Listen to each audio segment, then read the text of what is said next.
individual nozzle control, meaning it can spray a lot less without the overlapping. Again, more environmentally friendly, less product use, less runoff, and also saves a bit of time. This machine is used to apply crop protection products and also fertiliser. It also has GPS available and has field mapping as well.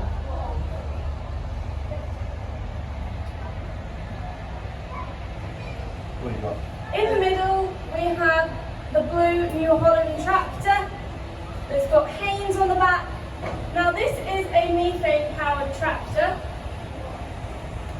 and this is the future of agriculture and is here now. New Holland Agriculture has continued its work to accelerate the pace of decarbonisation in agriculture. This tractor is powered by methane and is 175 horsepower.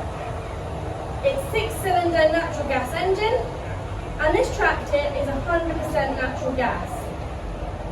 The rest of the tractors in this ring, apart from maybe some of the older ones, are all diesel.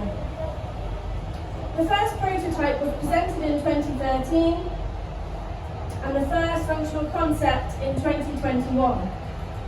This unique tractor has a 2-metre wheelbase, 10.5 tonne gross vehicle weight, and is a real game changer in this sector, offering a significant increase in autonomy and CO2 saving due to the high efficiency achieved.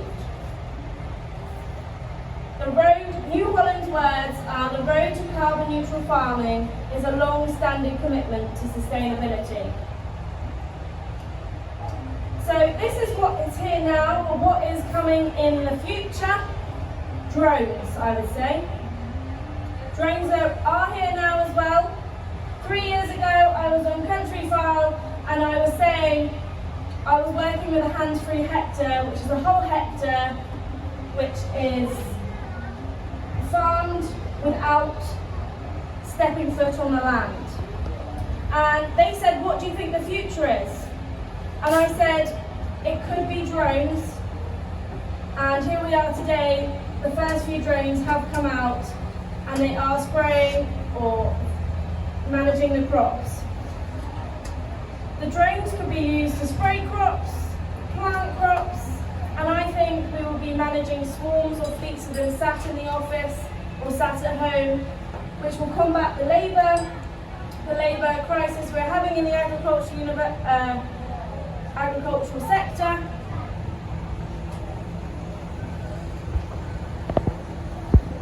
In the middle, you see the used to be picked up by hand, stacked in the shed. So that means it was very labour intensive.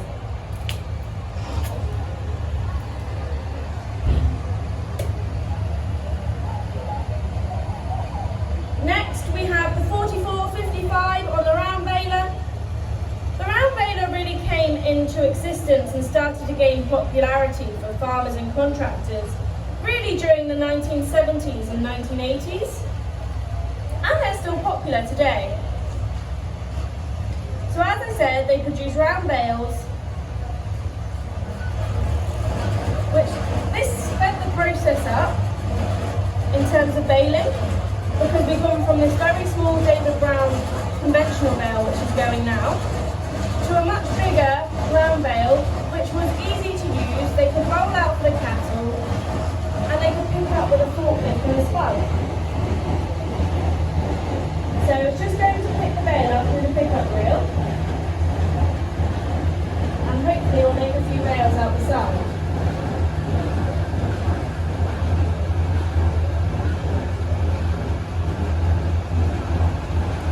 So quickly going back to the round baler, farmers preferred them because they were cheap, they were easy to stack, and they could roll them out. But the biggest problem with round bales is the transportation, as they have a lot lower density than a square bale.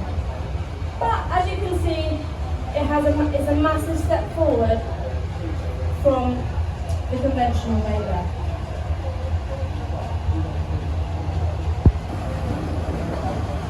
There it goes. Look at all that dust. You wouldn't want to be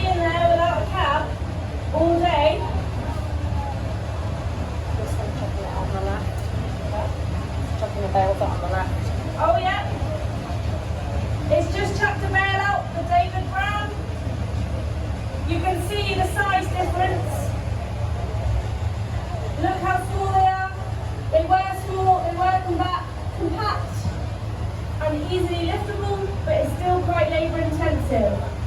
And if they're all the bales that you're getting, then it's going to take a very long time to do a field. Ever-growing population of people to feed and how machinery's changed. Machine's got to change, hasn't it?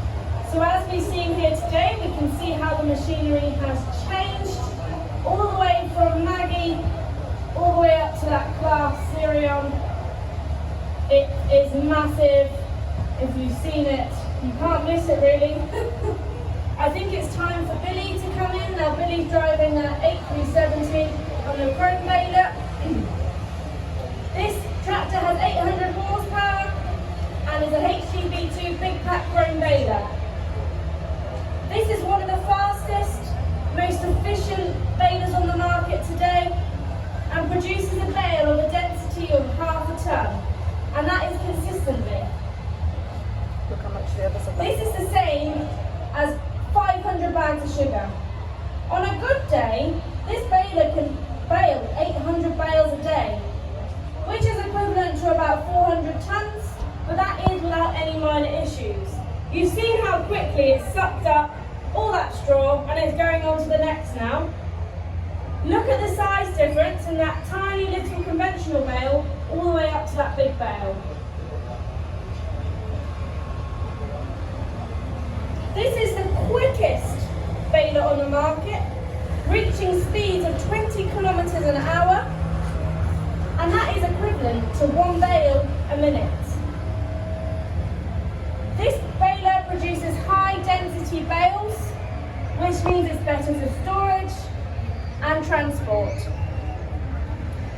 This then makes transportation much more efficient because you can get the maximum weight on the trailers or the lorries. As I said, all these bales will go to Wales for livestock bedding and feed, but they can also be used in biomass boilers to make power. The cost of this baler is £250,000, so it is very expensive, and also the tractor on the front is a fair bit as well. So put them together and there is a little bit of money in them.